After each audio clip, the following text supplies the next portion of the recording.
The worst possible moment. Your eyes are leaking, and you have zero emotional reason to cry. Your first move is to covertly stop the flood, without letting anyone assume you're having a mental breakdown. Stop rubbing! You are spreading the irritation. Don't make excuses. You'll draw more attention.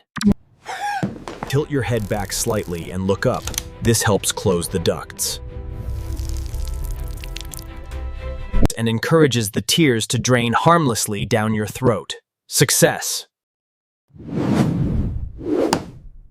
You managed to stop the flood and save your professional reputation.